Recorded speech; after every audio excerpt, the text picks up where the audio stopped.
Damien, you've been here outside in the exhibition hall today at the MTC, Manufacturing Today event. What's it been like? Who have you been talking to? What hot conversations have we had? Hot conversations. So I was joined by Tom today outside. So today's been a great day in terms of speaking to new partners, potential new partners, especially within the manufacturing sector, so understanding the sector really well.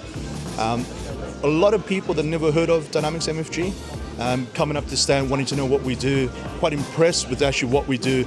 A lot of them actually calling us a kind of one-stop solution, impressed with the amount of offerings that the platform actually does. So I think it's been a success in that way. And I know you've obviously been in the auditorium listening to the speakers. How was that end of the day?